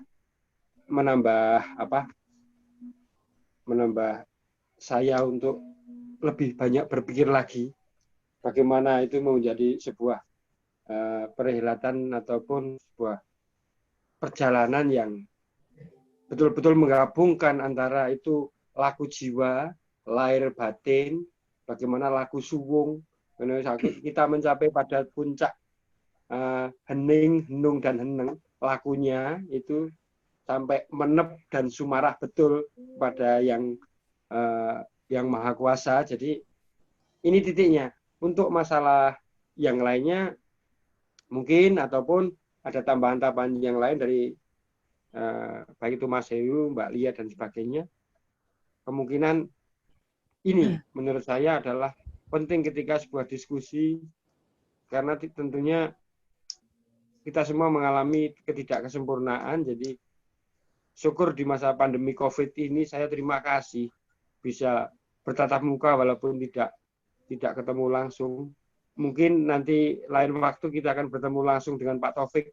Karena Pak selama 4 bulan saya juga belum ketemu dengan Pak Taufik, Mas Arif juga belum bisa ketemu. Jadi artinya ini sebagai awal pembicaraan kita untuk nantinya saya ada waktu dari Juli, Agustus, September, Oktober. Artinya ada 4 bulan untuk untuk menggarap ini. Jadi sementara kalau saya harus untuk anak-anak sekolah sampai detik ini pun anak-anak belum sekolah. Padahal biasanya kami pengenalannya wayang dengan anak-anak. Kemudian alhamdulillah saya beritahukan pada rekan-rekan baik yang di Jakarta ataupun di Jogja bahwa di Solo bahwa mulai ke hari kemarin tanggal 26 Borobudur sudah dibuka. Dan tiketnya ada yang online, jadi seperti itu. Sekarang Borobudur sudah dibuka kembali, semoga nanti tetap bisa menyemarakkan kembali apa yang terutama untuk bulan November itu bisa terlaksana. Terima kasih Mas Arief. Sekian Mas Rangga. Baik, terima kasih Bapak Eko atas penyampaiannya. Selanjutnya ada dari teman-teman yang ingin memberikan tanggapan maupun pertanyaan ataupun saran. Saya persilahkan untuk bergabung langsung dalam diskusi hari ini.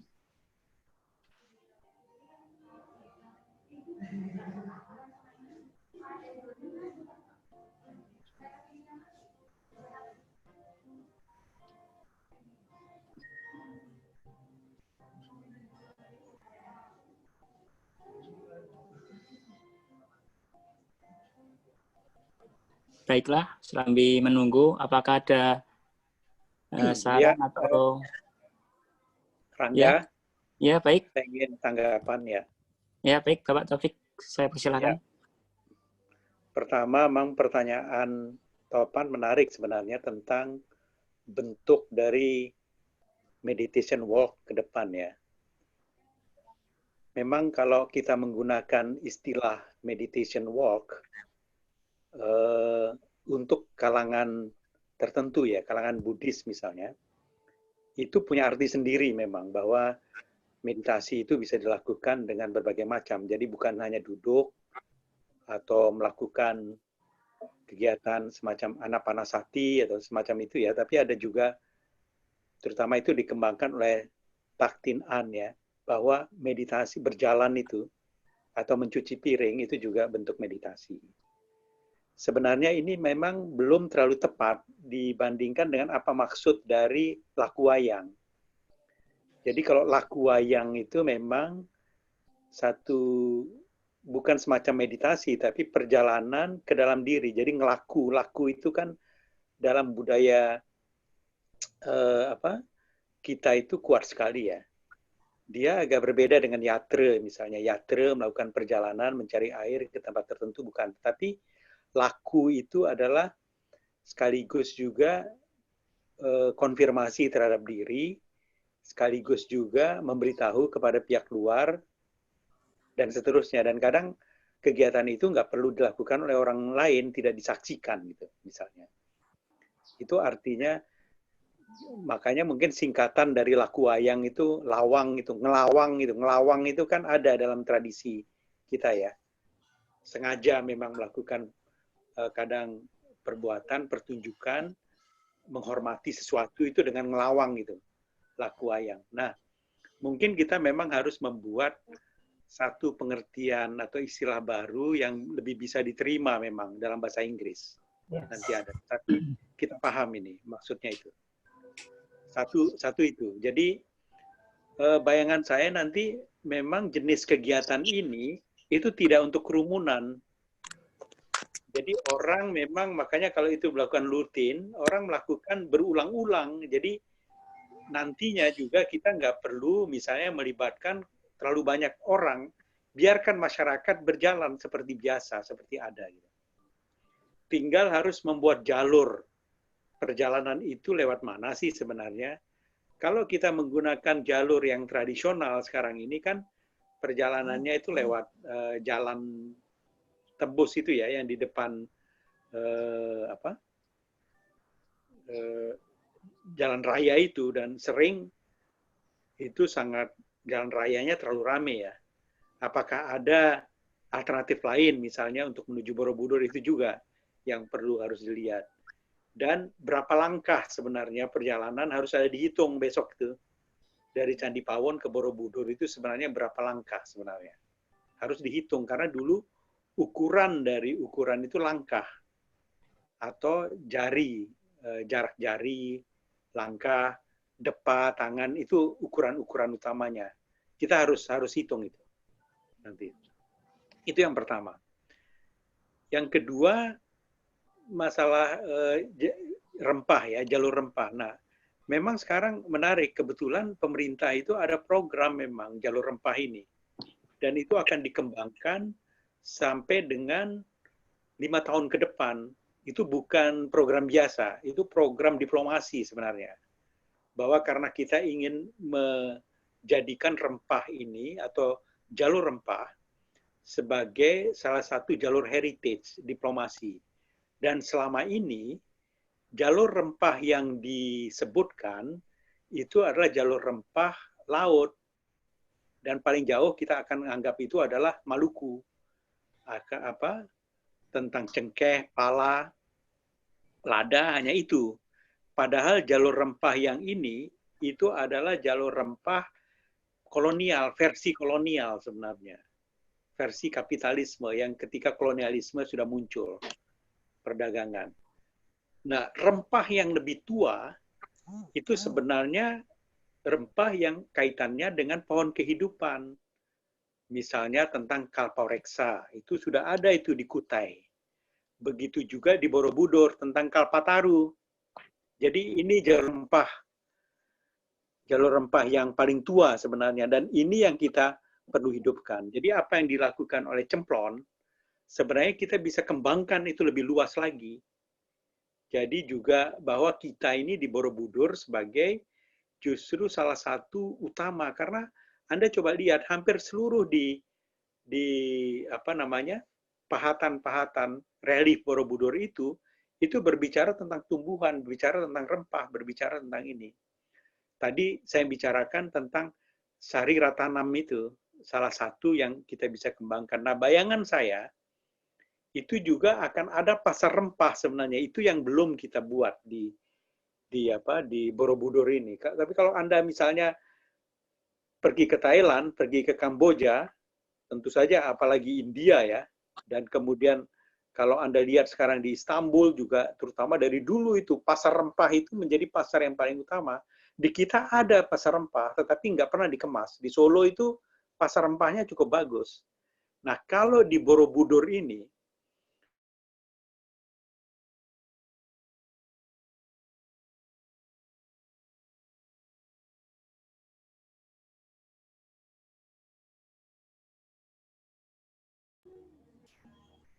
Koneksinya terputus ya? Iya. Halo, Bapak Taufik. Kayaknya sinyal ya. Yang ketiga, saya ingin tanggapi, saya senang sekali dengan diskusi ini, bahwa teman-teman saya kira semua sudah siap nih. Orang-orangnya sudah ada, tinggal kita memformulasikan aja kembali. Tadi Mas Galih dengan pendekatannya, musik, kemudian tentang gerak, yoga, semuanya itu ya, beliau yang jadi gurunya nanti di sana. Begitu juga dengan tadi Mbak Lia, dengan ekoprintnya gitu. Jadi hubungan program-program yang ada itu terkait di sana. Karnaval kita sudah ada gitu. Juga Cemplon tadi dengan rempah itu sudah lengkap nih semua. Tentu saja apa yang dilakukan oleh Eko, Dahlia, semuanya kemampuan dasarnya itu sudah ada di sini semua. Nah, tadi saya tertarik, misalnya pertanyaan si Alfon tadi tentang masalah ini. Justru kita bisa mengembangkan ini menjadi semacam sekolah terbuka atau universitas terbuka ya. Sekarang ini, teman-teman sekalian, begitu terjadi COVID ini, itu dipertanyakan kembali semuanya, terutama di Amerika Utara ya, maksudnya Amerika Serikat, Eropa, itu tentang posisi sekolah gitu loh, atau kuliah, atau universitas gitu. Jadi dengan kita misalnya bisa membuat satu Borobudur ini sebagai satu universitas, ABCDE itu sudah melakukan itu sebenarnya, tapi dikembangkan secara online dengan sistematis, maka dengan demikian sebelum orang datang ke Borobudur pun, mereka sudah bisa untuk belajar dengan kode. Saya mungkin ada rekamannya ya. Bagus sekali itu ada laporan dari presentasi dari Pak Salim Lay kemarin itu tentang Borobudur. Itu jadi bahan yang luar biasa sekali untuk bisa dilakukan. Saya kira ini tambahan sekaligus jawaban saya kepada pembicara-pembicara sebelumnya. Terima kasih. Baik. Terima kasih Bapak Taufik Hazen. Mas Rangga, mungkin kalau boleh saya menanggapi sedikit dari yang Pak Baik. Taufik Ramzan sampaikan. Baik Pak Taufik, saya tadi sedikit mendengar bahwa kita memang butuh untuk mempromosikan dalam bilingual 2 bahasa. Tadi ada sedikit gambaran tentang bagaimana rempah-rempah, kemudian musik sendiri, ekoprint sendiri. Tapi kan pada dasar inti utamanya adalah bagaimana kita mengembangkan meditation walk ini menjadi sebuah hal yang biasa dilakukan oleh masyarakat selain untuk filosofi nasional, tentunya untuk internasional. Jadi saya mungkin tertarik dengan tadi yang disampaikan sedemikian jelas dan realnya, sehingga memang betul. Saya akan mencoba untuk mengambil dan menggali, kemudian membilingualkan menjadi 2 bahasa, bahasa Indonesia tentunya dan bahasa Inggris. Kalau ada kemungkinan kita akan bikin dengan bahasa-bahasa yang lain. Tapi kembali ke tadi rencana awal, mungkin promosi menjadi bagian yang terpenting dahulu supaya mereka paling tidak mengenal sebetulnya seperti apa sih meditation walk ini pada dasarnya. Dan tujuan saya memang tetap akan mengalihkan promosi ini kepada pihak luar internasional. Karena ini menjadi sangat baik untuk promosi kita. Untuk kaitannya yang tadi, kembali Pak Taufik sampaikan, bagaimana kita memiliki sebuah tim yang baik, teamwork yang keren, karena sudah lengkap, kembali ke rempah-rempahnya, Mbak Cemplon, sama siang Mbak Cemplon, kemudian Bu Lia juga, yang memang di ekoprint, Pak Helmata yang ahli dalam festival, kemudian musik jazz yang milenial, jazz Jawanya keren banget, Mas Gali yang punya yoga, mungkin itu bisa saya nanti dibantu untuk diinformasikan apa saja sebetulnya pengembangan-pengembangan yang bisa dikaitkan dengan meditation wayang ini dalam berjalan kaki. Sehingga akan cepat sekali pergerakannya. Jadi Mas Eko mempersiapkan bagaimana nanti kegiatannya. Kemudian saya akan mencoba untuk merangkum menjadi sebuah informasi untuk masyarakat, mengedukasi masyarakat nasional dan internasional untuk dapat paham dan lebih tahu apa saja yang ada di dalam kegiatan yang akan kita lakukan di bulan November ini. Demikian Pak Topik, mungkin Pak Heru ada tambahan seperti apa sebaiknya, dan Mas Eko juga bisa memberi dengan cepat informasi-informasinya. Saya sangat menunggu itu saatnya. Saya mohon Mas Rangga, terima kasih loh kesempatan untuk berbicaranya. Terima kasih kepada Ibu Dahlia Puspasari. Selanjutnya ada tanggapan dari teman-teman yang lain.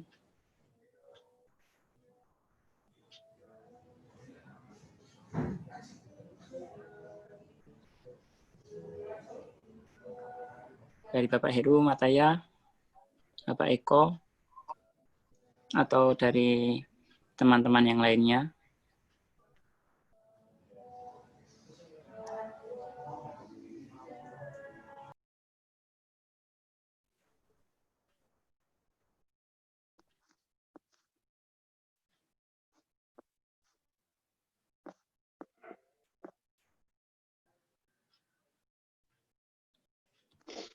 Ya, saya Mas Rangga.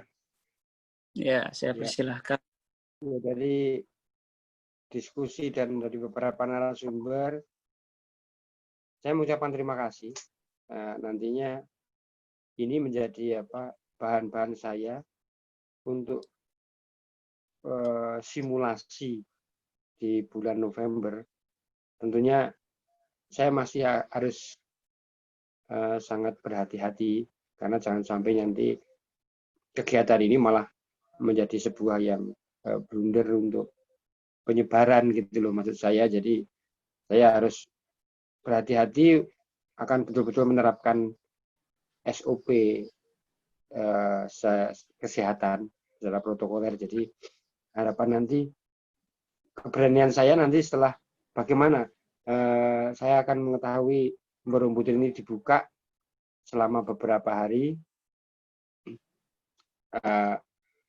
Nanti akan bagaimana nanti kelanjutannya. Jadi saya masih menunggu, saya masih belajar. Jadi semoga saja keadaannya akan semakin baik untuk Borobudur, karena memang betul kami mengalami sepi betul selama 4 bulan di Borobudur. Jadi baru dibuka kemarin, Jadi semoga saja nanti simulasi dapat kami laksanakan sembari selama 4 bulan ini saya akan terus-menerus untuk diskusi dengan Mbak Dahlia, dengan Mas Heru dan Pak Taufik. Jadi untuk kedepannya akan lebih bagus kembali, dan dengan dukungan teman-teman semuanya, bagaimana ini menjadi sebuah energi yang terbarukan dalam sebuah event. Event itu bisa diterima, menurut Mbak Dahlia tadi, diterima secara internasional. Dan tentunya ini tidak lepas dari narasi-narasi yang ada, baik itu keunikannya, baik itu dari sosial budayanya, dan sebagainya. Jadi kita tidak akan meninggalkan sama sekali dari heritage-nya, apa itu Candi Pawon, Candi Borobudur, dan kebudayaan masyarakat yang ada di sekitaran Borobudur. Jadi harapan kami ke depan ini menjadi sebuah agenda yang ditunggu. Tetapi tentunya tidak lepas dari saya harus terus belajar mendengarkan kepada para suhu-suhu yang sudah biasa di promosi di internasional, bahkan Mas Galih Nagasena pun setiap hari selalu berkumpul dengan teman-teman dari luar yang di Padepokannya di Lemah Putih sana, di tempatnya Suwargi Mbah Prapto. Jadi harapan kami tetap ini menjadi bahan saya untuk kedepannya. Terus terang nanti dari Mas Heru Mataya pun akan memberikan bagaimana cara membuat sesuatu itu lebih menarik. Dan tentunya selama ini apa yang dilakukan Mas Heri pun saya selalu ikuti. Dan terima kasih juga Pak Taufik yang selama ini selalu diskusi. Ternyata alhamdulillah kami bisa menemukan, kami bisa berkarya di sini. Jadi untuk mungkin pertemuan ini kiranya perlu Mas Heru ataupun para yang ikut di dalam Zoom ini mungkin ada suatu hal yang perlu disampaikan. Monggo untuk Akademi Borobudur Culture Development and Ecology. Jadi sementara ini Inggris saya sangat kacau karena saya basa Jawa. Jadi kami mencoba membuat ABCD ini sebenarnya adalah semacam belajar dari luar. Artinya kita membuat akademi itu bukan secara untuk sekolah formal, tidak, tapi kami belajar dengan alam, kami belajar dengan manusia, dan kami belajar dengan peradaban yang ada.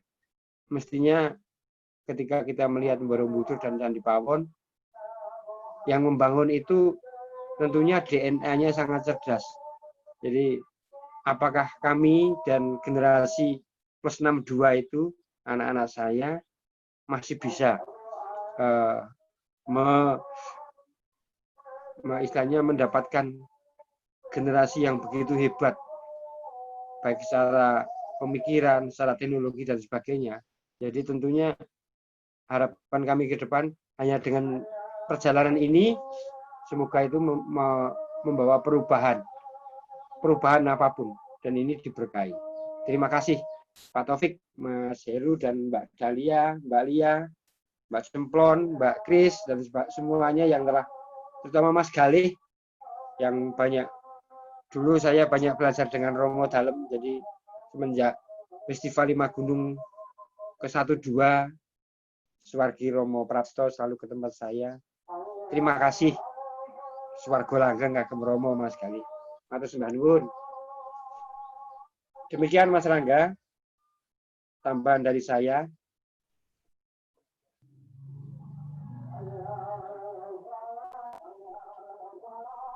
Ya, baik. Terima kasih Bapak Eko.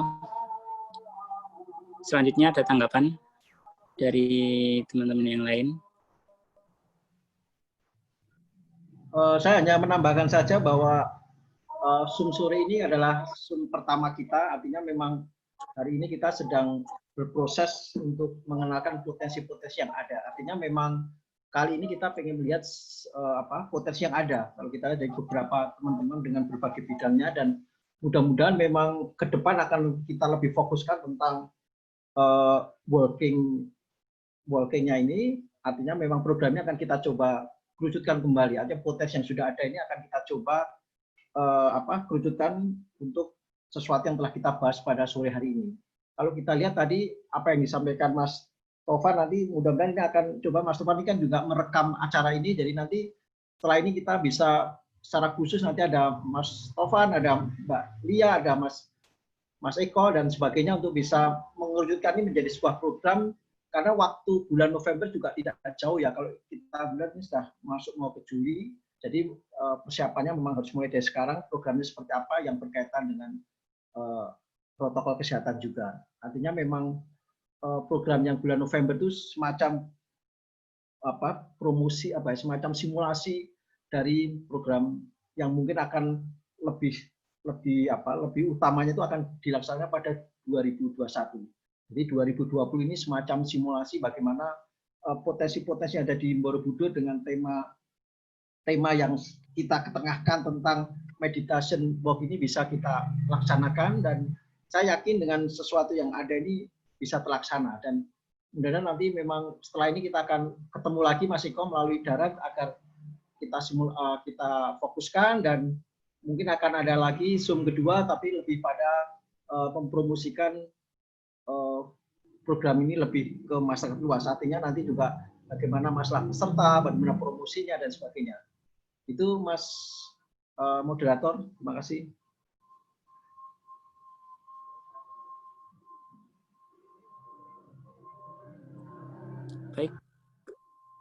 Baik, terima kasih kepada Bapak Mataya.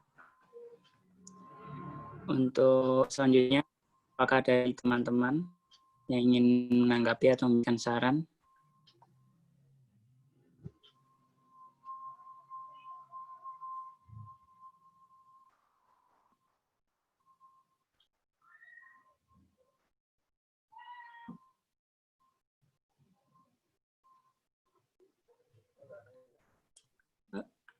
Baiklah, apabila tidak ada yang ingin bertanya atau memberikan saran dan tanggapan,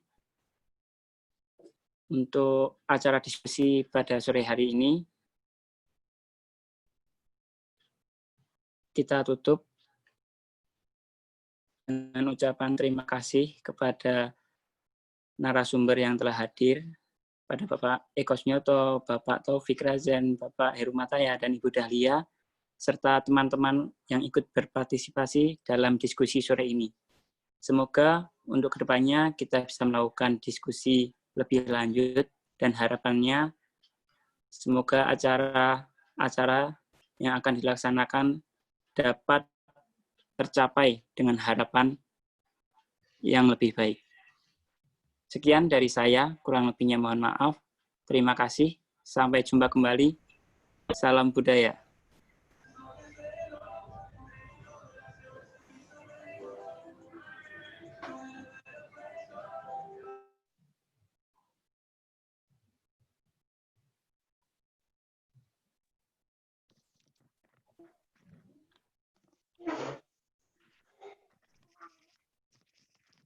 Mbak Lia, terima kasih.